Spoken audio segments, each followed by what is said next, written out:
Dr. Sneha Anne Philip was a fiercely independent and highly intelligent young woman from Kerala, India.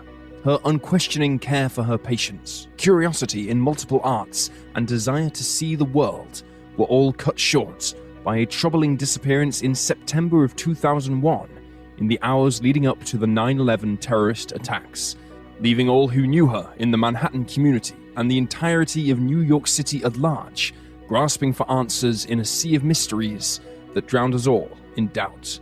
In the summer of 2000, newlyweds Sneha and Ron upsized their living quarters to an apartment in Battery Park City, only a few blocks away from the WTC. Back at home in their Rector Place apartment at 11 a.m., Ron leaves for work, leaving Sneha by herself. Throughout the rest of the morning, Sneha cleans up in preparation for her cousin Anu's arrival on Wednesday, September 12th. In the early afternoon, Sneha repots white-purple orchids from Hawaii and dries them in the bathtub. Between 2 and 4 p.m., she IMs her mother, talking about Ron's guitar playing at a recent function at Jacobi Medical Center, and her desire to see Windows on the World restaurant on the rooftop of North WTC Tower, where a friend would be married in spring of 2002.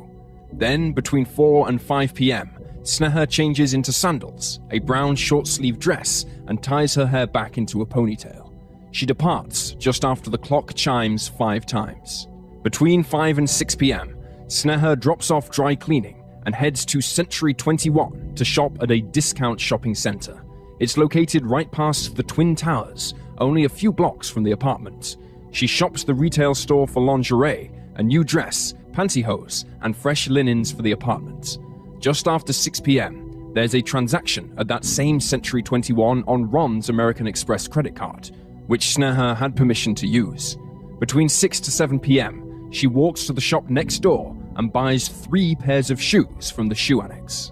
At some point during the 2-hour shopping trip, CCTV cameras capture Sneha looking at the clothing in the department store. This would be the last confirmed sighting of Sneha Anne Philip. Later that night, Ron arrives home from work just before midnight.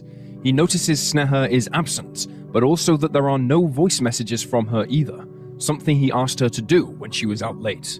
Just before the calendar flips to September 11th, 2001, Ron made sure the 2 house cats, Figa and Kali, were all right and went to bed.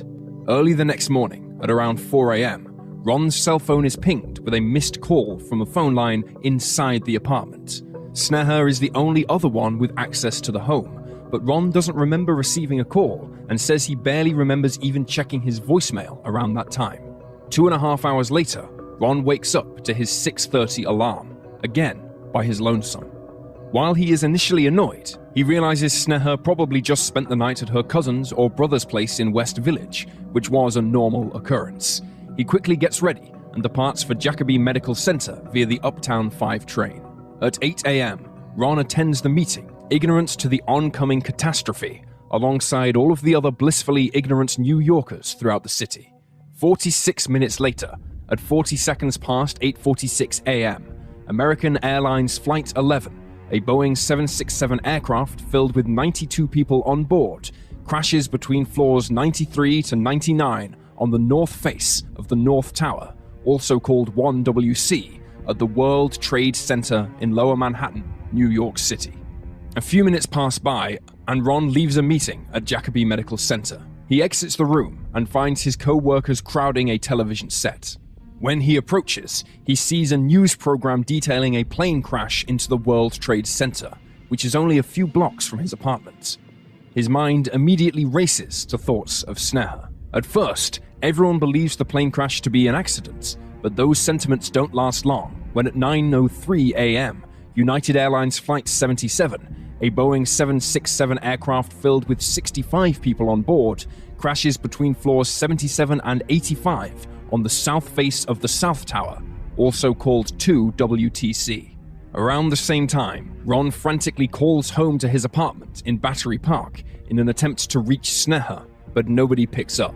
He leaves a phone number on the voice message in case Sneha returns home and needs to contact him.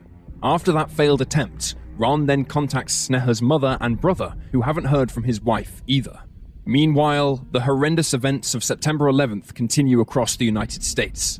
At 9:37 a.m., American Airlines Flight 77 crashes into the west side of the Pentagon in Washington, D.C. At 9:57 a.m., United Airlines Flight 93 is seized by its passengers from the hijackers, who are theoretically heading to the Capitol building, also in Washington, D.C.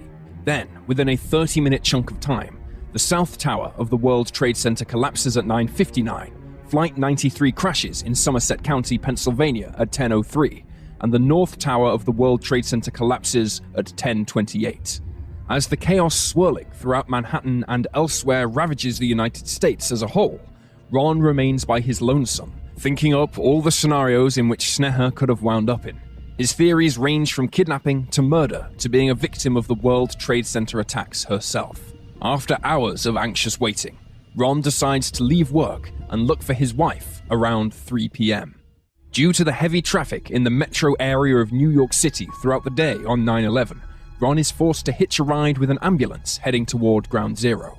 The trek takes upwards of 6 hours, as the squads had to navigate in the opposite flow of traffic, and no sign of Sneha is recovered. At 9 p.m., Ron arrives at Tribeca, only to find the NYPD have now cordoned off the World Trade Center crash site. He is able to use his medical credentials to pass through, and runs to his apartment. Unfortunately, due to the loss of power in the area, the front doors are locked, and Ron must take shelter at his friend's flat in West Village.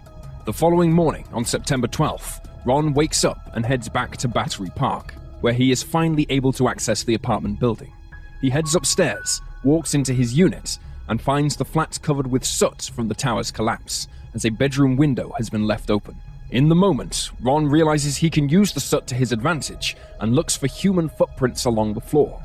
Sadly, all he finds are scattered paw prints from the couple's 2 kittens, meaning Sneha couldn't have come back after the World Trade Center fell down. After another round of checkups with Sneha's friends and family, Ron decides to report her missing with the NYPD, one of over 9,000 missing reports to be filed in the immediate aftermath of 9/11. In the following days, Ron took it upon himself to look for his wife. He called American Express when he noticed his credit card was missing, and they told him the last purchase came at the Century 21 department store on September 10th. Ron then ventured to that very store, where he put up missing person flyers for Sneha in and around the aisles. Later in the week, Ron receives a call from a former employee at the Century 21 store, who informs him she remembered seeing Sneha in the evening of the 10th. The employee also tells Ron she remembers Sneha had been with another person at the store that day, believing the other person to be a fellow Indian woman. Ron takes this information back to Century 21, who allow him to go through 3 weeks' worth of security footage. This is when he finds the CCTV shot of his wife browsing for clothes. However, she is by herself in all of the clips in which she appears. After waiting for the NYPD to begin their investigation and growing frustrated with their nonplussed attitude at her fate in regards to 9/11, Ron hired a private investigator, Ken Gallant. Initially, the investigator believed there was a possibility Sneha used the World Trade Center attacks as a cover to escape her struggles in life and start fresh somewhere unknown. However, this theory is short-lived, as both Gallant and Ron come to the agreement that Sneha most likely returned to the apartment the morning of September 11th, saw the attacks happen in real time, and immediately decided to go to Ground Zero and aid the injured with her medical background. This is most likely where she died, despite her body never being recovered. Ron takes this to the police after enough evidence is collected, only to find the NYPD has a separate investigation into her disappearance, believing she wasn't in fact a victim of 9/11, but rather as a victim of foul play due to her erratic behavior and criminal history. In 2003, Lieberman protests the conclusion of his wife's investigation by the NYPD and argues she should remain an official victim of the 9/11 tragedy, as well as gaining access to the September 11th Victim Compensation Fund for his efforts in locating her and attempting to bring her home.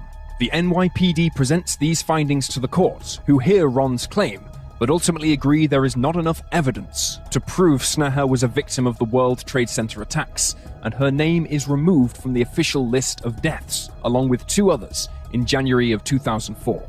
Incredulous, Ron and the Philip family fight tooth and nail to appeal this ruling, arguing the police fabricated their findings via family testimony and circumstantial evidence. At the appeal hearing in the late winter of 2008, the defense argued while Sneha's disappearance was not guaranteed to be a direct result of the 9/11 terrorist attacks, it was highly probable when considering her route home that morning would have taken her right past Ground Zero at the time when the Twin Towers were first hit. Thus, being in the vicinity with her degree in medicine, the degree of speculation was greater, and Sneha's rightful place as an official victim of the darkest day in modern American history was restored. Despite the ruling, the story surrounding Sneha Anne Philip has not been one of potential heroism, but one of skepticism, blaming her early adulthood struggles on her status as a missing person, and claiming both her family and Ron Lieberman used her vanishing to their financial gain. Varying theories regarding the status of Sneha Anne Philip have burned through both the internet and various investigative agencies like wildfire in the years since America's darkest hour. Of those theories, most come to the conclusion that Sneha was somehow involved with the tragedy of 9/11 and ended up a victim. However, the biggest theory straying from that line of thinking came from the agency responsible for finding Sneha, the NYPD itself. After months of deliberation, Ron took it upon himself to find his missing wife by any means necessary, explaining the purchase of services from Ken Gallant. Part of this was due to the NYPD's incredibly busy workload following the events of 9/11, but also because they originally showed a lack of interest in Sneha's case. They were adamant she was probably a victim of the Twin Towers attack and bore no further investigation. At first, Ron was incredulous, believing his wife couldn't possibly have been at the towers and was sure something had happened to her the night before. Luckily, with the professional insight and detective work of Ken Gallant, both men came around and realized, looking at all the facts, Sneha was indeed a likely victim of 9/11. In a bizarre twist, though, as Ron and Gallant came around to this conclusion, law enforcement flip-flopped to Ron's original theory. As it turned out, the NYPD were investigating Sneha's disappearance, but from the perspective that she had brought her own vanishing upon herself. Of course, like any perplexed widower would do, Ron asked for a detailed explanation, having just accepted the tragic truth his wife died, along with 3,000 others on September 11th, 2001. Did he miss something? As it turned out, the NYPD had been building a pretty lengthy and detailed timeline of Sneha's past, focused not on her medical degree or affinity for painting, but rather her run-ins with the law and other personal issues Ron had long since stopped attributing to her disappearance. These detailed reports started with Sneha's final days as a resident of the Cabrini Medical Center, where she held an internship. Because she was classified as an intern, Sneha could not be outright fired. However, she was informed her contract wouldn't be renewed due to issues stemming from being late and alcohol abuse. That didn't stop Sneha from spending time with her old co-workers outside of the medical center. One night, not long after the bad news, Sneha went out to a bar with her peers to hang out and drink for a while.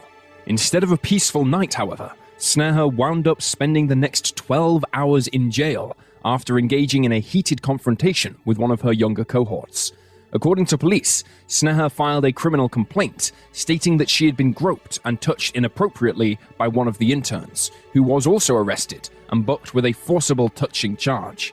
Yet, after a short-lived investigation, the NYPD and the District Attorney's Office in Manhattan decided to drop the charges on the accused intern, and instead did a 180-degree turn and slapped Sneha with a misdemeanor charge for filing a false complaint. If this is difficult to hear, imagine how it must have felt in the moment for Sneha. Not only that, but she was also told by the prosecution team that all charges would be dropped if she simply recanted the original complaint. This did not sit well with her in the slightest.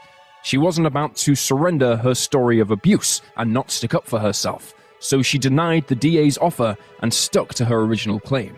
As a result, Sneha was put into handcuffs and ordered to spend one night in jail, in which she obliged and spent the night meditating with a fellow inmate. The NYPD report didn't stop there, however. They went as far as to include Ron's part of the equation in Sneha's life, or in this case, the apparent lack thereof. According to official reports, Sneha was discovered to have been spending entire nights out with strangers and folks she would meet at the various gay LGBTQ+ friendly bars throughout Manhattan, such as Julie's, Henrietta Hudson's, and Meow Mix. The thing was, Ron wasn't ignorant to his wife's late-night escapades. While he didn't know the identities of all the acquaintances she made, he did know what she was doing in general, and told her it was okay, as long as she called to let him know she was safe and in good hands. And in terms of the types of bars Sneha frequented, Ron told the NYPD that had no impact on their marriage. In fact, Ron gave a perfect explanation, saying Sneha had absolutely no interest in being hit on at normal bars, especially after the incident with the intern ended so badly for her. The falsified accusations by the NYPD didn't stop there, though. Their documents also included a supposed interview with Sneha's brother, who allegedly told police he had walked in on Sneha having sex with his girlfriend at the time. Yet, when Sneha's brother was questioned about this at the appeal hearing, he vehemently denied ever making these remarks, much less participating in an interrogation regarding that situation in general. Most damning of all, the police records contend that on the morning of September 10th, 2001, after a court proceeding for Sneha's criminal charge appeal, she and Ron got into a heated, verbal confrontation on the courthouse grounds that ended with Ron storming away and Sneha incredulous by herself. The problem is, this never happened, according to Ron. He said they had an intentional discussion, but nothing escalated beyond civility, and that he left for work like he always did after the morning at court.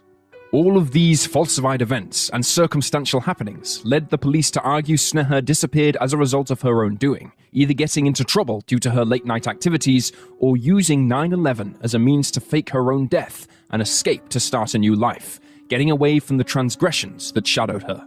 Furthermore, we believe that Sneha was dealing with a lot of pressing matters in life, feeling the pressure that medical school and starting a new life and career can bring. However, it was not the type of thing to push a person to throw it all away and start a new life. Sneha lost her job, not her physician's license or the ability to practice medicine. She already had another job, after all. Rather, it would have made sense for Sneha to spend the night in the places that made her most happy. She had dealt with a stressful court hearing that morning, and after spending the evening shopping, felt it best to stay out. Where exactly she went is anyone's guess. It's not exactly fair to go around asking people of their whereabouts on the night of September 10th, as the topic of 9/11 is an incredibly triggering event for some New Yorkers who are there living through it, and do not understand the fascination or desire to talk about it in the way the rest of the world often does. It's an understandable point, and while unfortunate, does demand our respect. What we can say, however, is that it makes all the sense in the world for Sneha to have seen the attacks unfolding at the Twin Towers on Tuesday morning and run to Ground Zero to help in any capacity she could. There still remains a chance that Sneha's remains could be identified. Investigators collected over 22,000 individual pieces of human remains from Ground Zero back in the cleanup efforts post 9/11, and many have yet to be tested against DNA submitted by victims' family members who wish to claim proof of their loved ones' fates. Overall, there are 1,347 victims of 9/11 whose remains have yet to be found, including Sneha's. It's possible a match shows up one day. However, the rate of identifying victims has increasingly slowed over the years, as a lot of the DNA either shows up as a repeat match or the requisite DNA is not in the system of submitted samples. Most likely, we will never know the exact fate of Sneha Anne Philip, but that doesn't mean we can't remember her for the doctor that she was, an empathetic dreamer with the hopes to cure sickness, maintain health, and give back a higher quality of life for all the people she saw. She died doing what she set out to do, offering the ultimate sacrifice.